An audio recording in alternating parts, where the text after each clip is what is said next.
नमस्कार दोस्तों। स्वागत है आपका हमारे YouTube चैनल LW अकेडमी पर। नमस्कार। आज हम क्लास नंबर 5 शुरू कर रहे हैं दोस्तों, जिसमें क्वेश्चन नंबर 21 से शुरू कर रहे हैं। तो चलिए शुरू करते हैं। क्वेश्चन नंबर 21 है, यदि आयकर में 15% की वृद्धि हुई है तो शुद्ध आय 5% कम हो गई है। आयकर की दर क्या है? इसको हमने कैसे बताया था? नेट इनकम, शुद्ध आय कितनी कम हुई है? 5%। 5% कम हुई है तो टैक्स, इनकम टैक्स कितना बढ़ गया? टैक्स बढ़ गया 15%। 15% टैक्स बढ़ने पर नेट इनकम 5% कम हो गई। अगर टैक्स की वृद्धि हुई टैक्स में, तो नेट इनकम क्या हुई? डिक्रीज हो गई। कितनी? 5%। तो कैसे इसका निकालेंगे? Net income upon tax. Percent से परसेंट कट जाएगा दोस्तों। 5 ही एक बार तो 5 ही 3 बार। नेट इनकम 3 इधर आएगा नेट इनकम की तरफ, और 1 नीचे चला जाएगा टैक्स की तरफ। 3/1। नेट इनकम अपॉन टैक्स का रेशियो क्या है? 3/1। टैक्स कितना है? नेट इनकम क्या है? 3। टैक्स क्या है? 1 लग रहा है, तो टोटल नेट इनकम क्या हो जाएगी? 4। नेट इनकम होती है सब टैक्स को काट के। अगर टैक्स लग रहा है तो ये क्या हमारी टोटल इनकम हो जाएगी? 1 जुड़ेगा अगर नेट इनकम में, तो टोटल है 4। 4 पर 1 टैक्स लग रहा है, बटे तो 25% टैक्स। आयकर की दर, तो इनकम टैक्स कितना लग रहा है दोस्तों? 25%। B option is the right answer. 25% tax हो जाएगा। समझ में आया होगा आपके। क्वेश्चन नंबर 22 लेंगे। आयकर में 18% की वृद्धि हो जाने के कारण शुद्ध आय 2% कम हो जाती है। आयकर की दर क्या है? वही सेम क्वेश्चन है। नेट इनकम की में 2% की कमी आई आई है। किसकी वजह से? क्योंकि आयकर में 18% टैक्स में क्या हुआ? 18% की वृद्धि हो गई है। 18% इंक्रीजमेंट। परसेंट से परसेंट काटेंगे दोस्तों। नेट इनकम अपॉन टैक्स का रेशियो क्या आएगा? 9:1। नेट इनकम है 9, जो कि एक एक इस पर 1 टैक्स कट के 9 है नेट इनकम, तो टोटल इनकम क्या है? 10 है। 1 और 9 को मिला के क्या होगा? टोटल इनकम होगी 10। इस पर टैक्स कितना लग रहा है? 1। 1 मल्टीप्लाई 100 करेंगे तो टैक्स क्या है? आयकर की दर। आयकर की दर है। आयकर की दर क्या आएगी दोस्तों? 10%। आयकर की दर आएगी 10%। Question option number C is the right answer. Question number 23 देखेंगे। ताजे फलों में 75% पानी है और सूखे मेवों में 20% पानी होता है। 80 किलोग्राम ताजे फलों से कितने सूखे फल प्राप्त किए जा सकते हैं? इसमें ये बहुत ही लॉजिकफुल क्वेश्चन है, और इसके हमने 1 या 2 क्वेश्चन ही सेट किए जो बहुत आसानी से समझ में आ जाएंगे। लेकिन एक बार अच्छे से समझेंगे इसको। बहुत अच्छा क्वेश्चन है। तो इसको हम कैसे समझेंगे? इसको समझेंगे, ताजे फलों में 75% पानी है। 75% पानी के बाद ताजे फलों में क्या बचेगा? उसका गूदा बचेगा, यानी pulp. Pulp and water, WATR, water. पानी कितना है? 75% है दोस्तों। जैसा क्वेश्चन में दिया रखा है, ताजे फलों में 75% पानी है। और पल्प, पल्प कितना बचेगा? 25% बचेगा। ठीक है। सूखे मेवों में 20% पानी है, सूखे मेवों में 20% पानी है, तो ड्राई फ्रूट्स कितना बचेगा? 80%, और पानी कितना है? 20%, वाटर, 20% वाटर है। ठीक है दोस्तों, इसका एक सिंपल लॉजिक है। क्या करेंगे?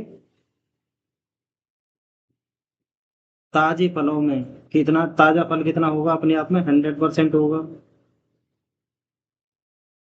हमारे क्वेश्चन में क्या दे रखा? 80 किलोग्राम ताजे फलों की क्वांटिटी कितनी है? 80 kg। 80 किलो ताजे फलों में कितना पल्प है? 25%। 25% है। और ये किसके बराबर है? ड्राई फ्रूट्स में कितना है? 80% ड्राई फ्रूट है। तो क्या पूछा है? ताजे फलों से कितने सूखे फल प्राप्त किए जा सकते हैं? सूखे फल, ताजे, ताजे फल कितने हैं? 80 kg किलो है। इनमें 25% ही पल्प है, पानी तो सूख जाएगा, उड़ जाएगा अगर इनको हम, मान लो हमारे पास है अंगूर।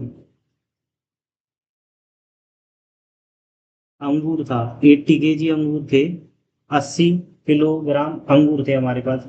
तो उन्हें सुखाने के बाद हमें सूखी ड्राई फ्रूट बनाना है। तो क्या करेंगे? 80 किलो में से 75% तो निकल जाएगा, सूख जाएगा, पानी है उसमें, 75% पानी है, तो 25% ही बचेगा ड्राई फ्रूट। फिर कह रहा है ये ड्राई फ्रूट्स में भी 20% पानी है, तो 80% ही बचेगा। और ड्राई फ्रूट निकालने के लिए क्या करेंगे? इसको डायरेक्ट से कैलकुलेट करेंगे, तो 80 से 80 घटेगा, तो ड्राई फ्रूट कितना आएगा? 200। ड्राई फ्रूट्स आएगा 25 kg। 25 kg ड्राई फ्रूट्स बचेगा। तो C option is the right answer. Question number 24। एक घोल में 15% नमक है, जिसमें से 10 लीटर पानी का वाष्पीकरण हो जाता है। अब घोल में नमक की सांद्रता 20% है, विलियम की प्रारंभिक मात्रा कितनी थी? बहुत अच्छा क्वेश्चन है, एक बार देखेंगे। 24।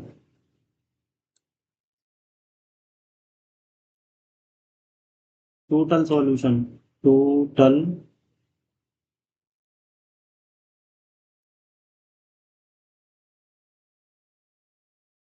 टोटल सॉल्यूशन, सॉल्यूशन मल into concentration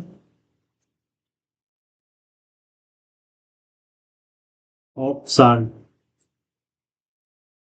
concentration of salt. इसमें कह रहा है एक घोल में 15% नमक है, जिसमें 10 किलोग्राम, जिसमें से 10 लीटर पानी का वाष्पीकरण हो जाता है। अब घोल में नमक की सांद्रता 20%, विलियन की प्रारंभिक मात्रा कितनी थी? पहले कितना था? 15% नमक था कंसंट्रेशन घोल में। नमक की सांद्रता पहले कितनी थी? 15% थी उसको, और बाद में बढ़कर ये कितनी होगी सांद्रता? 20% हो गई।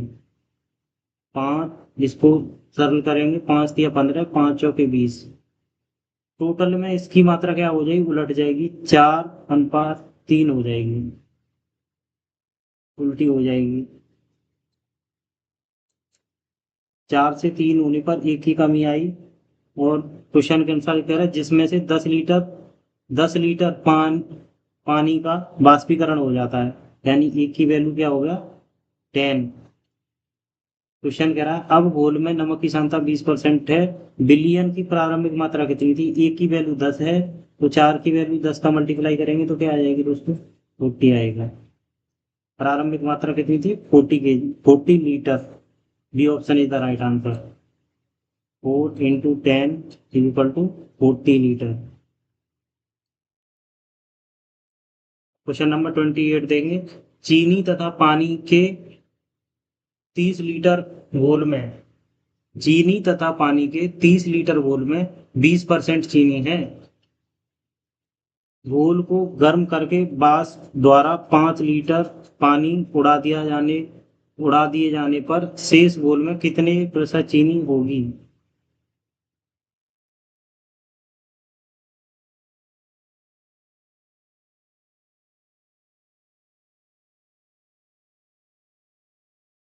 इसे तो डायरेक्टली कर लेंगे। चीनी तथा पानी के घोल में 30 लीटर घोल में 20% चीनी है, यानी 30 लीटर में 20% चीनी है। 20% निकाला तो कितना आया, 6 लीटर, यानी 6 लीटर चीनी है। घोल को गर्म करके वाष्प द्वारा 5 लीटर पानी उड़ा दिया जाता है। तो 30 में से घोल को गर्म करके 5 लीटर वाष्प कर दिया जाता तो कितना बचेगा, 25 लीटर टोटल। 25 लीटर बचेगा टोटल लिक्विड घोल। शेष घोल में कितनी प्रतिशत चीनी है। शेष घोल में 25 लीटर है, इसमें से 6 लीटर चीनी है। चीनी तो सूखेगी नहीं घोल से, पानी उड़ जाएगा। 6 लीटर चीनी है 25 लीटर में, और ये प्रतिशत में चेंज कर 25 चौके 100, 6 चौके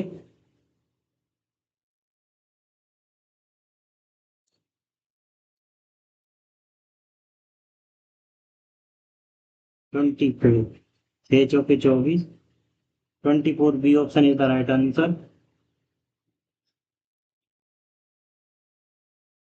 समझ में आया होगा, ये तो सरल ही था। एक निश्चित गांव में एक निश्चित गांव में वयस्क आबादी में 30% पुरुष और 20% महिलाएं शादीशुदा हैं। यह मानते हुए कि कोई भी पुरुष एक से अधिक महिलाओं से शादी नहीं करता है, और एक कोई भी महिला, एक निश्चित गांव में वयस्क आबादी में 30% पुरुष और 20% महिलाएं शादीशुदा हैं। यह मानते हुए कि कोई भी पुरुष एक से अधिक महिलाओं से शादी नहीं करता है, और सेम इसका वाइस वर्सा है, कोई भी महिला एक से अधिक पुरुष से शादी नहीं करती है। अविवाहित रहने वाले वयस्कों की संख्या कुल जनसंख्या का कितना प्रतिशत है। बहुत अच्छा क्वेश्चन है, तो देखेंगे एक बार। मेल और फीमेल, एक गांव में व्यक्ति है मेल और फीमेल। एक निश्चित गांव में वयस्क आबादी में 30% पुरुष और 20% महिलाएं शादीशुदा हैं।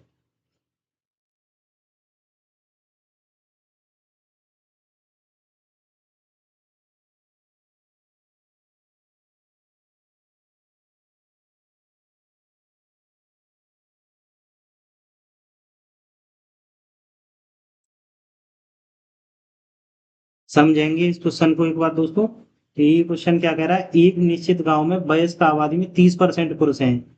मान लो 30% पुरुष शादीशुदा हैं, 100 पुरुषों में से 30% यानी 30 पुरुष शादीशुदा हैं, और महिलाएं कितनी हैं, 20%। 30% पुरुष शादीशुदा हैं, और 30% की वैल्यू कितनी है, 30 ही होगी। और महिलाएं कितनी है, 20%। पर 20% महिलाएं कितनी होंगी, 30 ही होंगी, क्योंकि 30 पुरुष अगर शादीशुदा हैं, अगर 30 मेल अगर मैरिड हैं, तो 20% भी तो महिलाएं 30 ही होनी चाहिए संख्या में, जब भी तो शादीशुदा ये भी होंगी। एक एक जोड़ा बनेगा इनका, वन पेयर बन पाएगा। तो 30 संख्या में क्या है, 20% है, तो 50% क्या है, सॉरी 100% क्या होगा, 20 25 100, 5 या 15, 150। तो महिलाओं की संख्या क्या आएगी, 150। अगर हमने टोटल महिलाओं की संख्या निकाल ली है, तो इसका क्या करेंगे, मेल का अनुपात क्या है, मेल हमने माने थे 100 और फीमेल कितनी 150, तो इनका रेशियो क्या हो जाएगा, 2:5। 2:, 2:5, 2:5 इनका अनुपात आया। अब ये आगे क्या कह रहा है,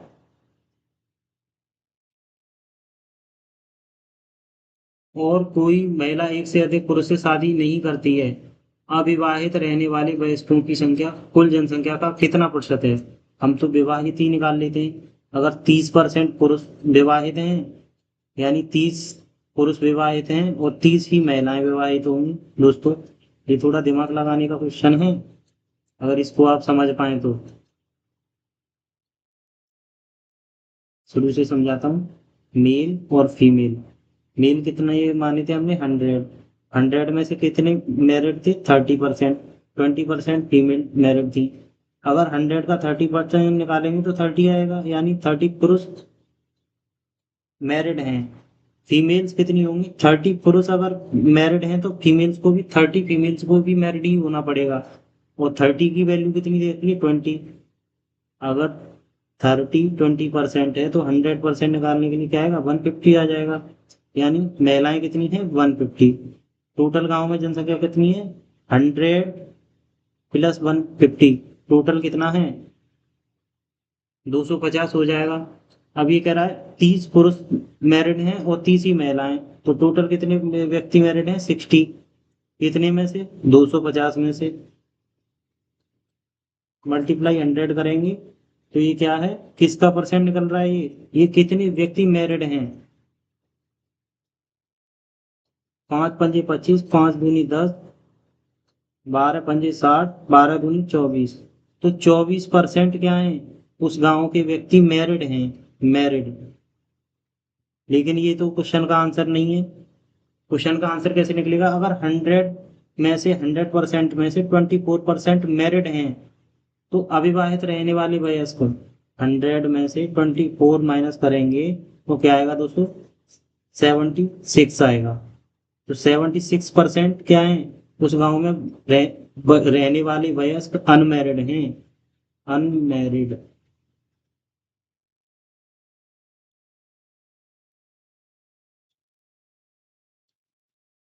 अनमैरिड हैं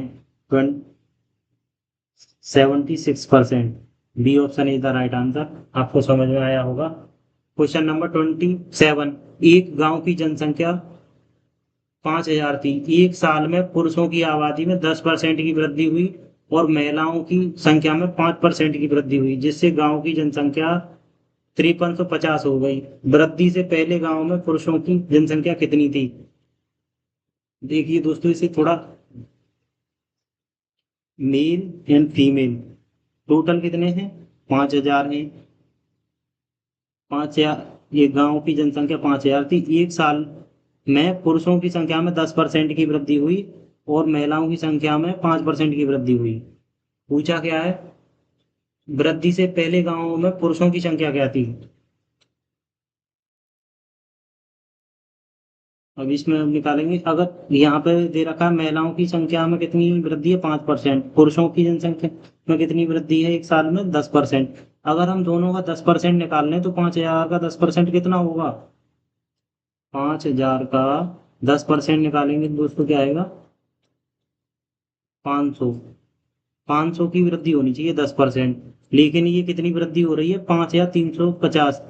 5,000 पर 350 की वृद्धि हो रही है।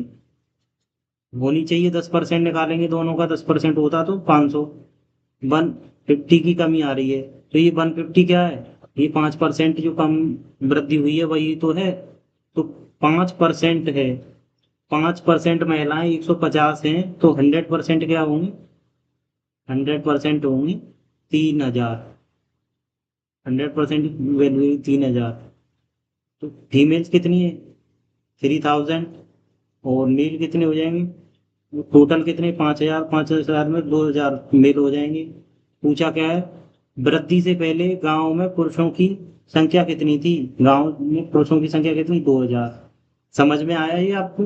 ये दोबारा समझाऊं एक बार? दोबारा भी समझेंगे, चलो।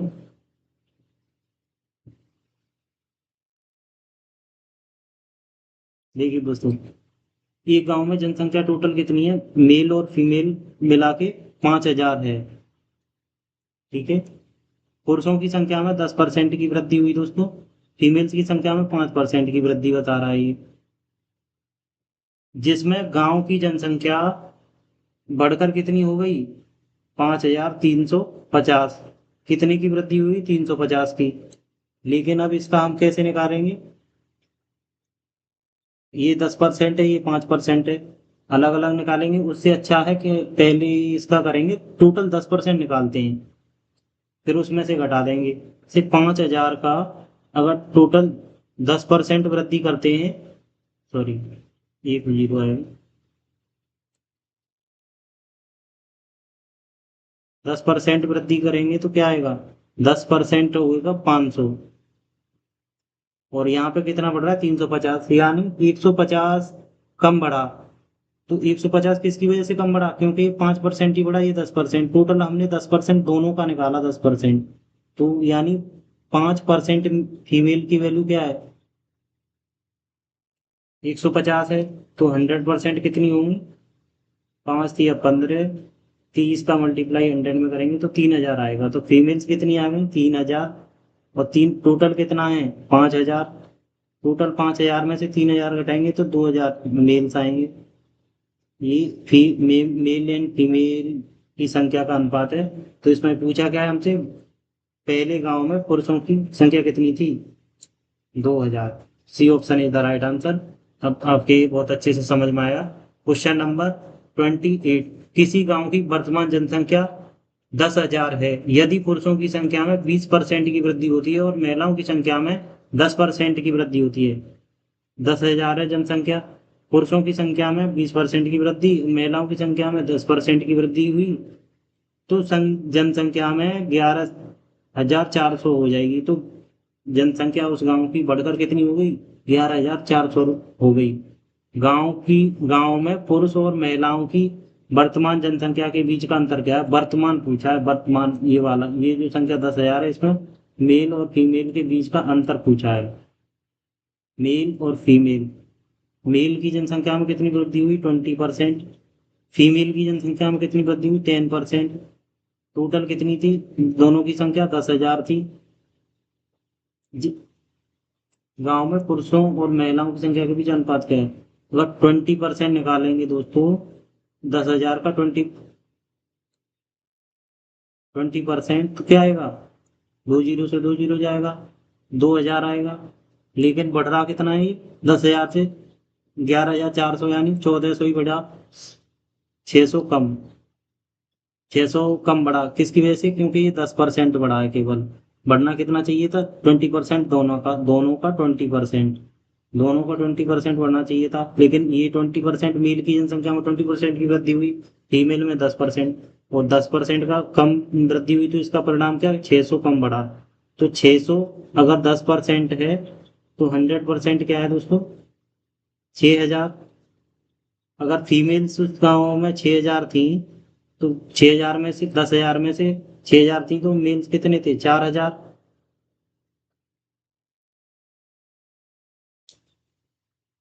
पूछा गया है पुरुष और महिलाओं के बीच का अंतर, अंतर पूछा है, अंतर डिफरेंस, डिफरेंस कितना है 200 तो 2000। तो B option is the right answer. Question number 29, 2010 में एक लाइब्रेरी में दो श्रेणियों में कुल 10,000 किताबें थीं, फ्रिक्शन और नॉन फ्रिक्शन। 2015 में पुस्तकालय में इन दोनों श्रेणियों में कुल 11,200 पुस्तकें थी। इस अवधि के दौरान फ्रिक्शन श्रेणी में 15% की वृद्धि हुई, जबकि नॉन फ्रिक्शन की श्रेणी में 10% की वृद्धि हुई। 2015 में लाइब्रेरी में कितनी फ्रिक्शन किताबें थीं, दो तरह की, लाइब्रेरी में दो तरह की बुक हैं, फ्रिक्शन, फ्रिक्शन और नॉन फ्रिक्शन, नॉन फ्रिक्शन। ठीक है दोस्तों, 2010 में लाइब्रेरी में दो श्रेणियों में कुल कितनी बुक थी 10,000, 10,000 थी। फ्रिक्शन और नॉन फ्रिक्शन 2015 में कुछ, 2015 में, 2015 में ये 2015 में फ्रिक्शन नॉन फ्रिक्शन की 10,000 बुक थी। इन दोनों श्रेणियों में कुल 11,200 पुस्तकें थी।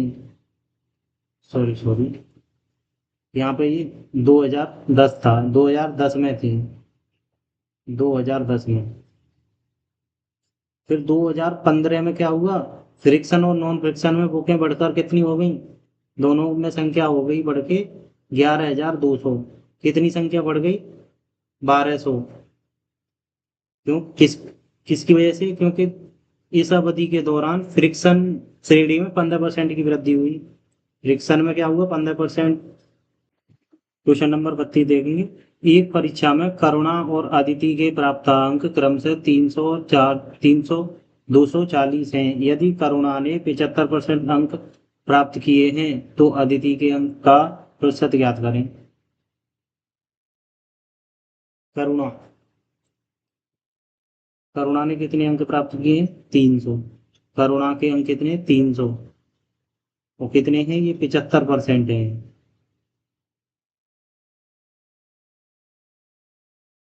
तो अदिति के अंकों का प्रतिशत क्या है? अदिति ने कितने किए? 240। किसके बराबर है? 3। जीरो से जीरो कट जाएगा। 6 पंजे 30 और 6 चौके 24। 15 पंजे 75। 15 चौका 60। 15 का मल्टीप्लाई 4 में हो जाएगा। 15 चौके 60। 60%। ये option is the right answer.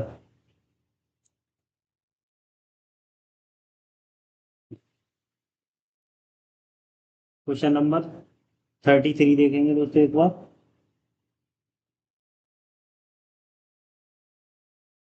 यदि 40% उत्तीर्ण अंक हैं, अब ये उत्तीर्ण फेल पास वाले क्वेश्चन आ गए। एक छात्र को 180 अंक प्राप्त होते हैं, फिर भी वह 20 अंकों से असफल हो जाता है। अधिकतम अंक क्या है?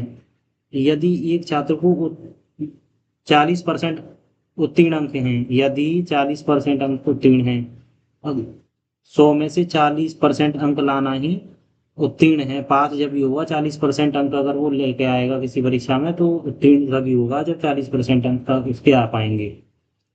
ठीक है। एक छात्र को 180 अंक प्राप्त हुए। एक छात्र था एक्स, उसको कितने मिले? 180 मार्क्स लेके आया वो किसी परीक्षा में, और फिर भी वो 20 अंकों से फेल हो गए। 20 अंक कम आए उसके, 20 अंकों से फेल हो गया। फेल क्यों? क्योंकि वो 40% नहीं थे, ये 180 मार्क्स जो थे। फेल कितने से हुआ? 20 से। अगर उसके 20 अंक और आते तो वो कितने होते? लगा वो 40% होते, तभी तो वो पास हो पाता। अधिकतम अंक क्या है? तो 120, 180 और 20 कितना हो जाएगा? 200 अंक। 200 अंक अगर 40% रहे दोस्तों, तो 100% क्या होगा? 4 पंजे 40 पंजे 200। 200 पाँच बार डिवाइड होगा, 5 का मल्टीप्लाई 100 में होगा तो क्या होगा? 500। अधिकतम अंक क्या आएंगे दोस्तों? 500। C option is the right answer. Question number 34। एक छात्र ने 35% अंक प्राप्त किए और 40 अंकों से अनुत्तीर्ण हो जाता है। 35% अंक प्राप्त करने के बाद भी 40 अंकों से फेल हो गया। जबकि एक अन्य छात्र जिसने 45% अंक किए प्राप्त किए, उसके कितने? 45% अंक लेकर आया। उसने न्यूनतम आवश्यक उत्तीर्ण अंकों से 30% अंक अधिक प्राप्त किए। 45% अंक लेके आया तो वो 30 नंबर ज्यादा लेके आया प्रतिशत प्राप्तांक से। पास होने के लिए जितनी जरूरत थी उसे 30 नंबर ज्यादा ले आया 45% अंक लाने पर। परीक्षा के लिए उत्तीर्ण प्राप्तांक क्या है? तो इसमें क्या करते हैं? परसेंट का डिफरेंस लेते हैं दोस्तों। जैसे पहले छात्र के आए 35% अंक, दूसरे के आए 40%। 35% लेके आया था तो वो हो रहा था 40 अंकों से फेल, कम लेके आ रहा था।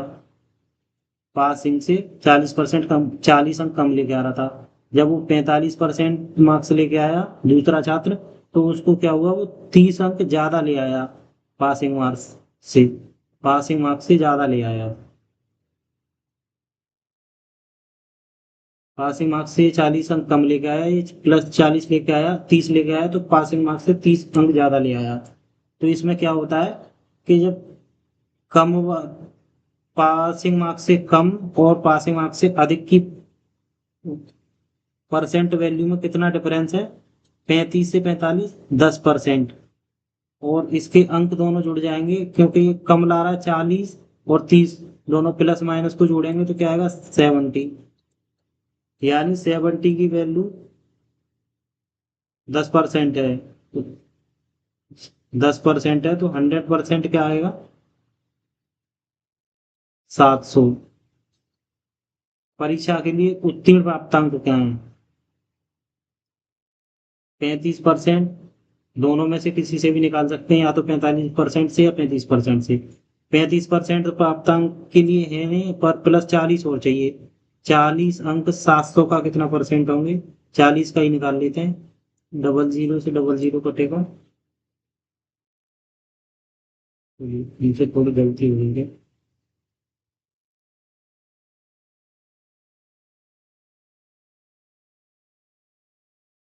प्राप्तांक पूछा है, क्यों के अंक पूछा है, सॉरी, इसमें परसेंट नहीं पूछा है। 35% क्या, 700 का 35% क्या होगा दोस्तों? 35% होगा, 7 पंजे 35 के 5, आगे के 3, 7 तिया 21 और 3 24, 245। 245 35% है, प्लस 40 अंकों से फेल हो रहा था, तो पासिंग मार्क्स कितने हो गए? 285। दोनों को जोड़ेंगे तो 285 मार्क्स पासिंग मार्क्स हैं, जितने लेके आएंगे जब भी पास होंगे, 40%, सॉरी। एक उम्मीदवार परीक्षा उत्तीर्ण करने के लिए न्यूनतम 30 अंक, न्यूनतम से 30 अंकों से अनुत्तीर्ण हो जाता है, यानी फेल हो जाता है 30 अंकों से। जबकि दूसरा उम्मीदवार न्यूनतम आवश्यक अंकों से 90 अंक अधिक प्राप्त करता है, पासिंग मार्क्स से 90 नंबर अधिक लेके आता है, यदि दोनों उम्मीदवारों द्वारा प्राप्त प्रतिशत में अंतर 30% है। अब इसमें देखो, अंतर देने दिया होता था ना कि पहले 35% लाया, फिर 45%। यहाँ पे केवल डिफरेंस ही दिया है जिसकी हमें जरूरत होती है। डिफरेंस दिया है कि 30% है, और दोनों की क्या है, जब फेल हो रहा था तो 30 अंक से फेल हो रहा था, पास हो रहा है तो 90 अंक ज्यादा लेके आ रहा है। तो कितना है, इन दोनों का जोड़ रहे थे ना, 30 और 90 को जोड़ेंगे तो क्या होगा? 120। और ये कितना था? 30% है दोनों का डिफरेंस। तो उक्त परीक्षा में अधिकतम कितने अंक प्राप्त किए जा सकते हैं? 100% की वैल्यू पूछी है। 3 चौके 120, 400 मार्क्स, 100 का मल्टीप्लाई 400 मार्क्स लाए जा सकते हैं अधिकतम। C option is the right answer. Question number 36 है, एक परीक्षा उत्तीर्ण करने के लिए कुल अंकों में से 40% और विशेष योग्यता के साथ प्रथम श्रेणी प्राप्त करने के लिए 75% अंक आवश्यक हैं। एक परीक्षा उत्तीर्ण करने के लिए कुल अंकों में से 40% अंक और विशेष योग्यता प्राप्त करने के लिए डिक्टेशन बनाने के लिए कितना चाहिए? 75%, 75% मार्क्स आवश्यक हैं। विद्यार्थी ने 570 अंक प्राप्त किए और 30 अंकों से उत्तीर्ण हो गया। अगर 570 अंक प्राप्त किए, 570, तो वो 30 अंकों से फेल हो गया, यानी 30 अंक अगर और उसे मिलते तो 600 अंक होते, तो ये पास हो जाता। और ये क्या था? पासिंग मार्क्स 40%, ये 40% है। 600 मार्क्स क्या है? 40%। विशेष योग्यता के साथ प्रथम श्रेणी प्राप्त करने के लिए उसे कितने अंक लाने चाहिए? कितना विशेष योग्यता के लिए कितने चाहिए? 75% अंक। 600 का 40% है, तो 75 की वैल्यू आएगी, 75 निकालेंगे। 15 बार डिवाइड होगा, 15, 15 15 75 के 5, हासिल के 7, 105 और 7, 112, 1125 अंक लाने के लिए, डिक्टेशन बनाने के लिए चाहिए। क्वेश्चन नंबर 37, एक छात्र को गणित की तुलना में अंग्रेजी में 50% अधिक अंक मिले। मैथ और इंग्लिश, उसके पास दो सब्जेक्ट थे। गणित की तुलना में अंग्रेजी में 50% अधिक अंक मिले। अगर उसे गणित में 2 अंक मिल रहे हैं तो उसमें 50% की टैक्स मिली, 1/2 होती है। अगर मैथ में 2 हैं तो 2 पे बढ़ के 1 ज्यादा मिलेगा, इंग्लिश में 3। अनुपात आ गया दोनों का, मैथ और इंग्लिश का अधिक मिलते हैं। उसके गणित के अंक, उसके अंग्रेजी और गणित के अंकों के योग का 30% है। उसके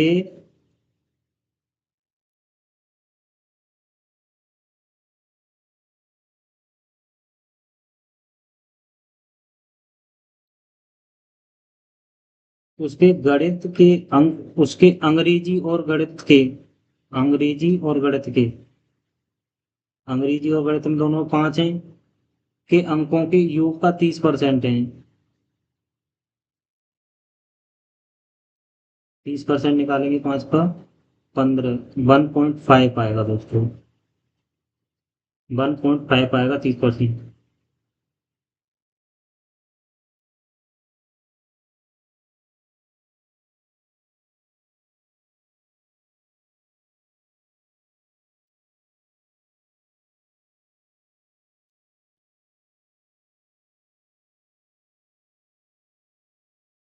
दोस्तों ये क्वेश्चन गलत है, मिस प्रिंट हो गया है, इसे हम छोड़ देंगे। इससे अगला क्वेश्चन देखेंगे, क्वेश्चन नंबर 38। रवि ने 20% अंक प्राप्त किए, रवि ने 20% अंक प्राप्त किए और 40 अंकों से अनुत्तीर्ण हो गया, जबकि जबकि 35% अंक प्राप्त करने वाले सुमित को परीक्षा उत्तीर्ण करने के लिए आवश्यक न्यूनतम अंक से 20 अंक अधिक ज्यादा मिले।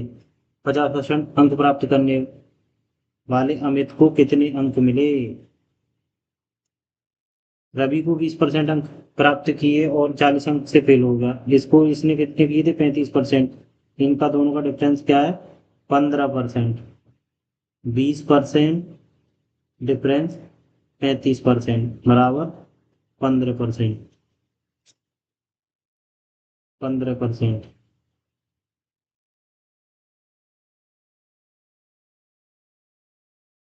अंक 40 से फेल हो रहा था, फिर कितने से पास हो रहा है? 20 अंक से। 40 में 60, 60 की वैल्यू क्या? 15% है।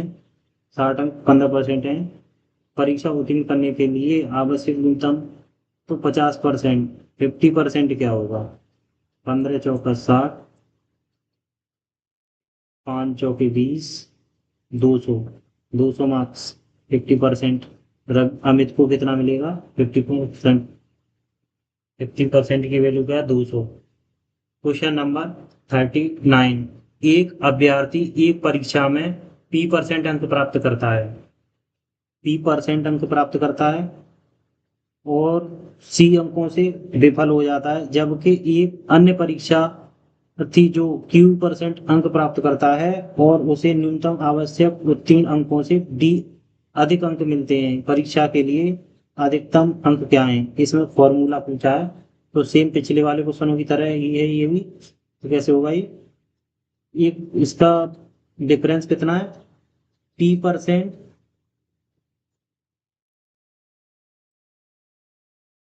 डिफरेंस Q% का डिफरेंस, और अंक कितने? सी पर, सी सी अंकों से फेल हो रहा है, प्लस डी, डी अंकों से पास हो रहा है। तो सी प्लस डी अपॉन, अब इसमें पी आगे आएगा क्यू, क्योंकि क्यू अंकों से अधिक से पास हो रहा है तो क्यू ज्यादा है, क्यू की वैल्यू, तो क्यू माइनस पी आएगा, मल्टीप्लाई 100, मल्टीप्लाई 100। तो क्या आ जाएगा? C plus D upon Q minus P multiply 100। तो दोस्तों कौन सा ऑप्शन सही हो जाएगा? सी प्लस है, इसमें तो सी माइनस डी है, सी माइनस डी है, ये भी गलत हो गया। बी और सी, डी ऑप्शन गलत हो जाएंगे। इसमें माइनस पी नहीं आएगा, पी पीछे आगे नहीं आएगा, ये भी गलत है। तो C option is the right answer. Q minus P, 100 × C + D upon Q minus P. Question number 40, और ये आज की क्लास का लास्ट क्वेश्चन है दोस्तों। यदि कोई छात्र 30% अंक प्राप्त करता है तो वह 20 अंकों से फेल हो जाता है, लेकिन जब वह 50% अंक प्राप्त करता है तो वह 30 अंकों से उत्तीर्ण हो जाता है। प्राप्त अंक उत्तीर्ण होने के लिए आवश्यक प्रतिशत ज्ञात कीजिए।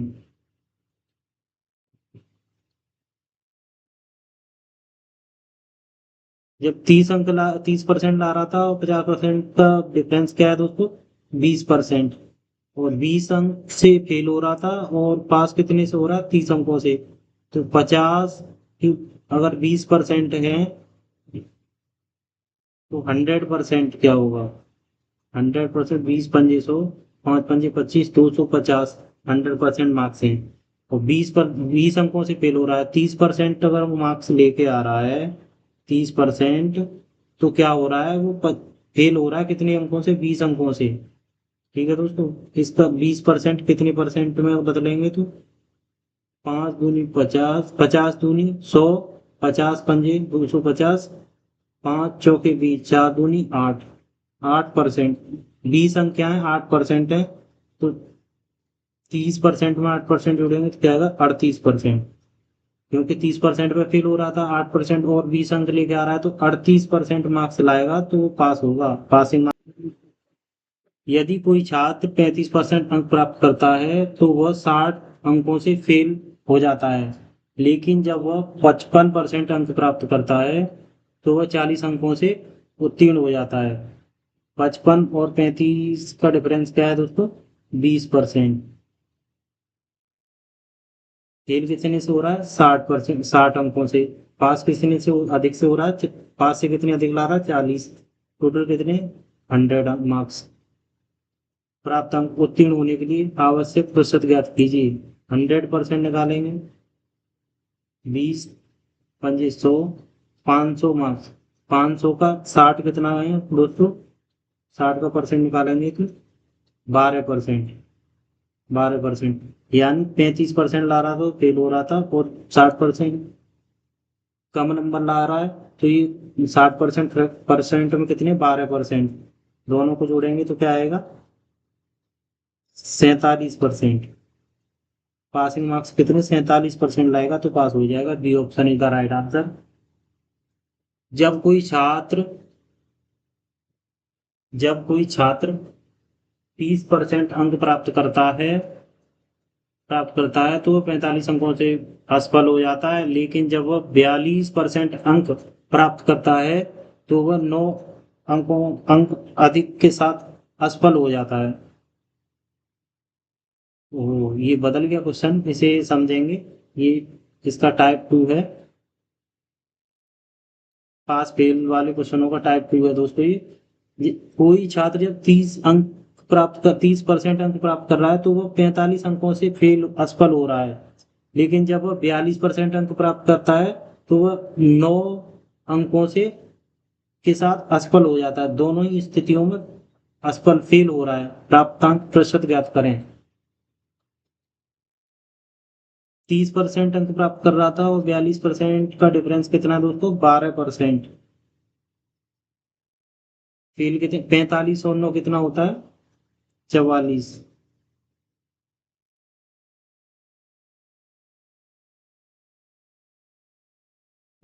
दोनों ही दशाओं में फेल हो रहा है। उसका क्या करेंगे? इस इन दोनों का डिफरेंस लेंगे परसेंट का। कितने? पहले 30% ला रहा था, अब कितना? 42%। डिफरेंस 42%। तो फेल हो रहा है दोनों दशाओं में। डिफरेंस कितना आएगा? 12%। और यहाँ पे भी डिफरेंस लेंगे, क्योंकि 45 अंकों से फेल हो रहा है, तो यहाँ पे भी फेल ही हो रहा है। तो 45 - 9 करेंगे तो कितना आएगा? 36 आएगा। तो 36 मार्क्स क्या है? 12% है। 100% क्या आएगा? 12 × 3 = 36, 300। 30% ला रहा था, और 45 क्या है? 45 मार्क्स 300 का कितना परसेंट है? डबल जीरो जाएगा। 15 × 3 = 45। 30% प्लस 45% कितना है? 15%। प्लस 15% बराबर कितना हो गया? 45% को। तो उसको कितने मार्क्स लाने पड़ेंगे पास होने के लिए? 45%। इसमें दोनों ही दिशाओं में अगर फेल ही हो रहा है तो क्या करते हैं? अंकों का डिफरेंस लेते हैं, और परसेंट का भी डिफरेंस ही लेते हैं, दोनों का डिफरेंस लेते हैं दोस्तों। क्वेश्चन नंबर देते हैं। मीना एक परीक्षा में 50% स्कोर करती है और समीक्षा के बाद, ये क्वेश्चन अभी टाइप बदल गया दोस्तों इसका। ये तीसरा टाइप है। समीक्षा के बाद भले ही उसका स्कोर 20% बढ़ जाता है। जैसे मीना एक बच्ची है, वो उसने एक एग्जाम दिया तो उसमें उसने 50% स्कोर किया, 50% मार्क्स आए उसके, 50%। और समीक्षा के बाद भले ही, लेकिन जब उसकी कॉपी चेक हुई तो उसे ऐसा लगा कि मेरी कॉपी सही से चेक नहीं की गई है, मेरे मार्क्स 50% ना के ज़्यादा आने चाहिए। तो उसकी कॉपी रिव्यू हुआ, कॉपी का रीचेक कराई गई, तो उसमें उसके 20% मार्क्स बढ़ जाते हैं। 20% मार्क्स बढ़ जाते हैं उसके। किसके बढ़ते हैं? जब 50% जो लाई थी, 50% के 20% मार्क्स और बढ़ जाएंगे, तो कितना, 5 दूनी 10, यानी 10 मार्क्स और बढ़ेंगे। ठीक है। नहीं समझ में आया होगा, इसे एक बार और अच्छे से समझेंगे।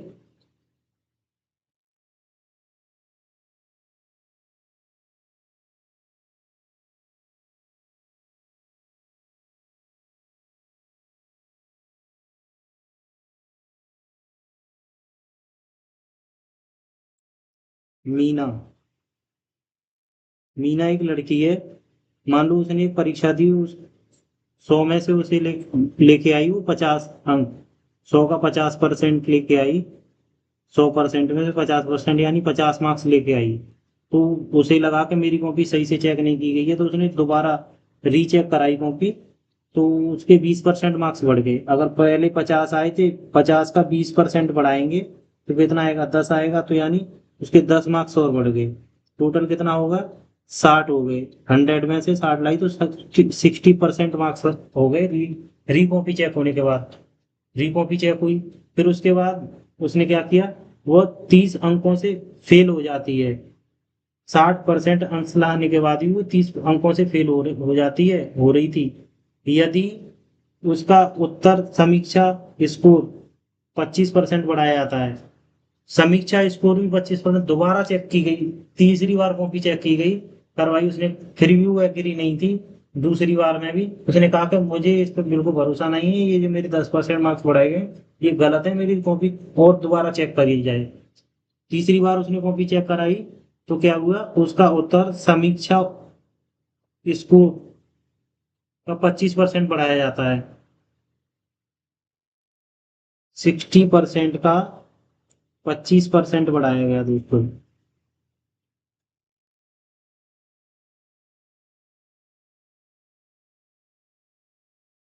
15, 15 यानी 15% बढ़ाया गया, तो क्या हो गया, 60 में 15% की वृद्धि और हुई, तो क्या हो गया टोटल? 75%। 75, 100 में से आखिरकार उसको 100% में से 75% मार्क्स मिले। तो उसके पास उत्तीर्ण अंक से 15 अंक अधिक होंगे। लेकिन 75% मार्क्स लेके आई तो 15 अंक अधिक होंगे। परीक्षा उत्तीर्ण करने के लिए आवश्यक प्रतिशत अंक क्या हैं? अभी क्वेश्चन यहाँ पे था, 60% अगर उसके मार्क्स बैठ रहे थे तो वो 30 अंकों से फेल हो रही थी। और अगर 75% लेके आई दोस्तों, तो क्या हो गया, वो 15 अंक अधिक लेके आई, 15 प्लस लेके आई। अब इसमें 60 और 75 का डिफरेंस क्या है? 15%। 15% की वैल्यू क्या, 30 अंक कमला से फेल हो रही थी, 15 से पास हो रही है, तो 45 अंक हो गए। 15 या 45, और 100% बराबर 300। टोटल अधिकतम अंक 300 है। परीक्षा उत्तीर्ण करने के लिए आवश्यक प्रतिशत अंक क्या है? 300 का।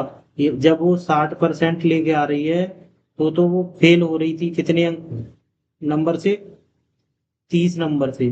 30 नंबर से दोस्तों फेल हो रही, तो 300 का 30% कितना होता है? 300 का 30 कितना होता है? 10%। यानी 60 + 10 बराबर 70%। 70% मार्क्स उसे पास होने के लिए पासिंग मार्क्स हैं। 70%। यहाँ इस 60 नहीं हो, 600 नहीं होगा, 50 होगा। B option is the right answer.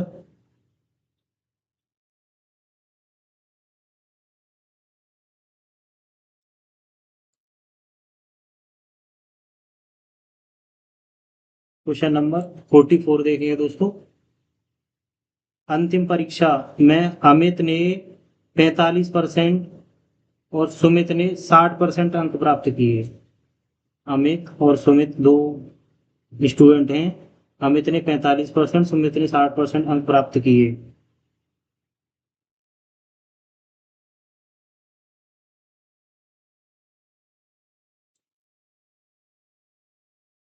Amit द्वारा प्राप्त अंक राहुल द्वारा प्राप्त अंकों से 20% कम हैं। अमित द्वारा प्राप्त अंक राहुल द्वारा प्राप्त अंकों से 20% कम हैं,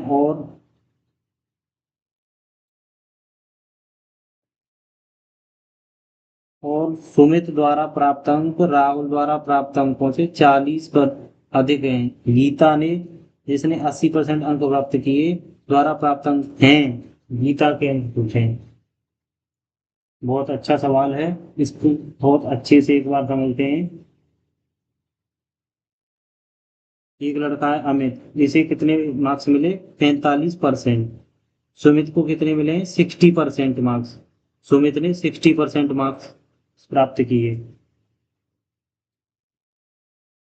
दोनों का डिफरेंस क्या है?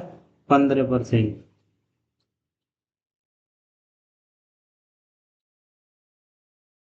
अभी कह रहा राहुल, तीसरा लड़का है राहुल। राहुल, अमित द्वारा प्राप्त अंक राहुल द्वारा प्राप्त अंकों से 20 कम है।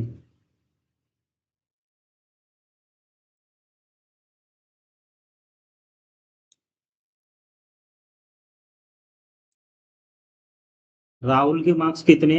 राहुल के मार्क्स हैं, सुमित द्वारा प्राप्त अंक राहुल द्वारा प्राप्त अंकों से 40 अधिक हैं। सुमित के अंक कितने? 40 अधिक हैं। राहुल के अंक क्या है? सुमित के अंकों से, सुमित द्वारा प्राप्त अंक राहुल द्वारा प्राप्त अंकों से 40 अधिक हैं।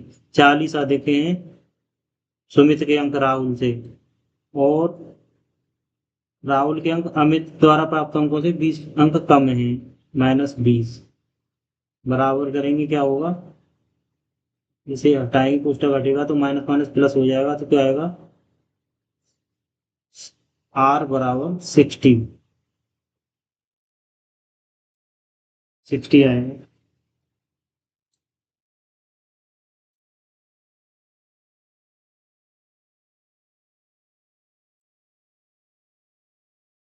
राहुल के अंक क्या थे दोस्तों? सुमित के अंक से, सुमित और अमित के अंकों के डिफरेंस का परसेंट था।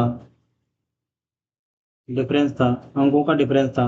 सुमित और अंक के कितने परसेंट है? सुमित के 60% है, अमित के कितने हैं? 45%। तो डिफरेंस कितना है इनका? 15%। और ये 15% की वैल्यू क्या है? 60 जो आई है राहुल की, राहुल के अंक है 15%। तो अब 100% निकालेंगे, लेकिन 100% ना निकाल के यहाँ पे पूछा गया है गीता, जिसने गीता जिसने 80% अंक प्राप्त किए, द्वारा प्राप्त अंक क्या है? 80% की वैल्यू निकाल देंगे, 100 नहीं निकालेंगे। 15 चौके 60, 8 चौके 32, 320 मार्क्स।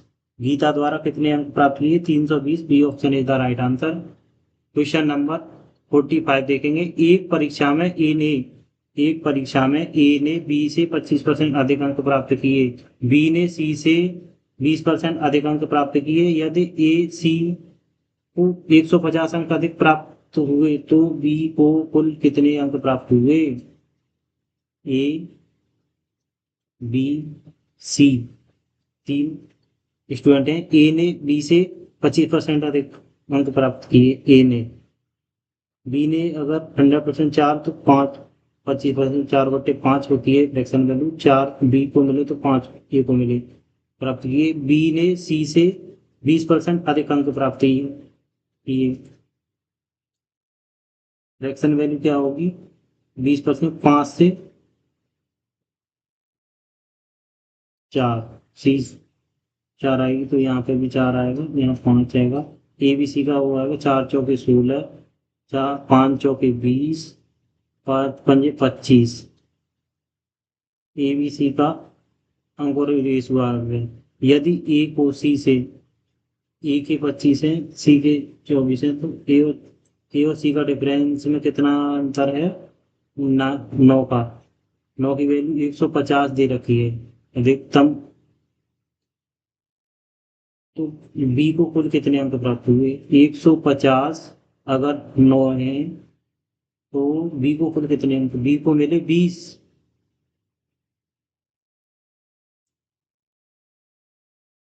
3 तिया 9, 3 पंजे 15,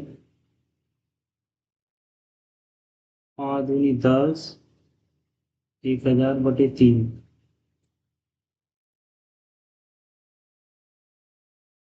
ये इसकी कैलकुलेशन थोड़ी हमसे गलत हो गई है, इसे दोबारा समझेंगे दोस्तों।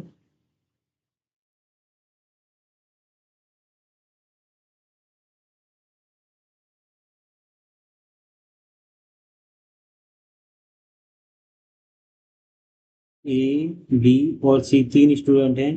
अगर एक परीक्षा में ए ने बी से 25% अधिक अंक प्राप्त किए, बी ने सी से 20% अधिक अंक प्राप्त किए, तो सी पे डिपेंड है तीनों। सी ने अगर 100% मार्क्स 100 प्राप्त किए, तो बी ने सी से 20% अधिक 120, बी तो मिला 120। और ए ने बी से 25%, 120 का 25% निकालेंगे तो कितना आएगा? सॉरी, 25 चौके 100, 30, यानी 30 अधिक मिलेंगे तो 150 मिलेगा ए को। ए और सी का डिफरेंस कितना है? 50।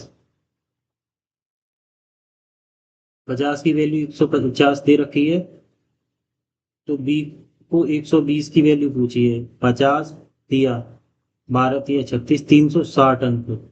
तो बी को टोटल कितना मिलेगा? 360 अंक। C option is the right answer. Question number 46 देखेंगे दोस्तों। एक परीक्षा में ए को बी की अपेक्षा 20% अधिक अंक मिले। एक परीक्षा में ए को बी की अपेक्षा, ए और बी, उसमें बी को सी की अपेक्षा 25% कम अंक मिले। ए को बी की अपेक्षा 20% अधिक अंक मिले, बी को अगर 5 मिलेगा तो सी को 6 मिलेगा। उसमें अभी 5 6 कैसे कर दिया, कुछ समझ में आया?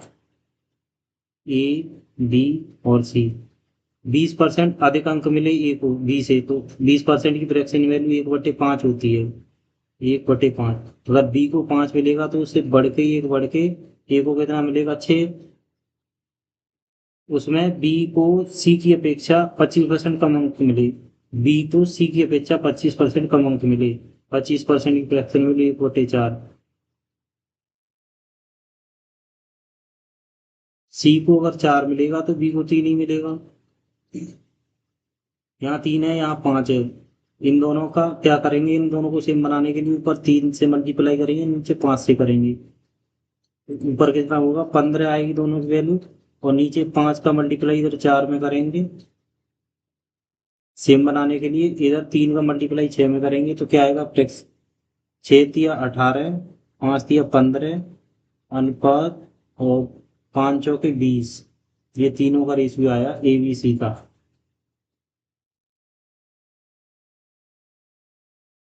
यदि डी को 400 में से, वो डी तो रह ही गया, सी को डी की अपेक्षा 20% अधिक अंक मिले।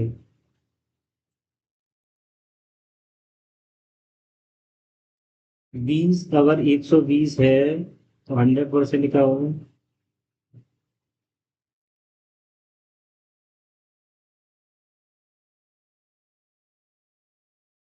डी रह गया इसमें, डी में देख नहीं पाया, इसे दोबारा करेंगे दोस्तों।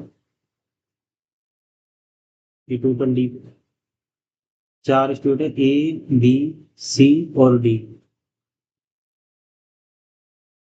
यदि डी को सी को डी की अपेक्षा 20% अधिक अंक मिले। अगर डी को 100 मार्क्स मिलेगा तो 20% अधिक सी को 120 मिलेगा। उसमें बी को सी की अपेक्षा 25% कम अंक मिले। 120 अगर सी को मिल रहे हैं तो 20%, 25% कम मिलेंगे, 3/4। तो सी बी को मिलेगा 90, 3 90, 30 90, और 90 का ए को बी की अपेक्षा 20% अधिक मिले, 120/100। 12 निम्मा 108, ए को मिलेगा 108। ये आया ए बी सी डी का रेशियो।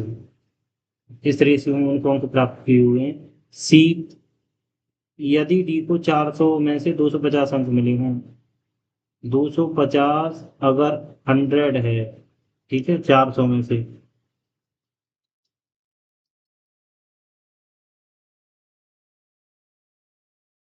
तो ए को कितने अंक मिलेंगे? ए को 108, 108 की वैल्यू पूछी है।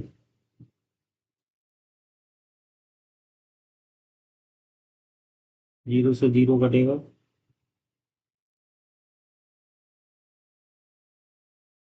25 200 00, 25 एकम 25 बटे 10, 250। तो ए को कितना मार्क्स मिलेगा? 250। बी ऑप्शन का राइट आंसर। क्वेश्चन नंबर 47 देखेंगे। 600 अधिकतम अंकों में से 600 अधिकतम अंकों में से ए ने एक विषय में 75% अंक प्राप्त किए और दूसरे विषय में अधिकतम 400 अंकों में से 85% अंक प्राप्त किए। यदि परिणाम दोनों विषयों के सम्मिलित प्रतिशतता पर आधारित हो तो बताइए सम्मिलित प्रतिशत क्या है?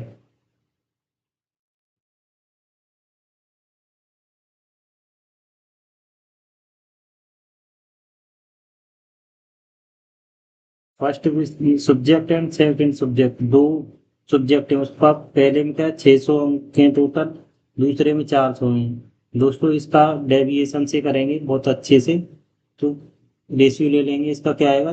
3:2। पहले में क्या मिल रहा है? 75% मार्क्स मिल रहे हैं। दूसरे में कितना मिल रहा है? 85%। डेविएशन कैसे होता है इसे देखते हैं।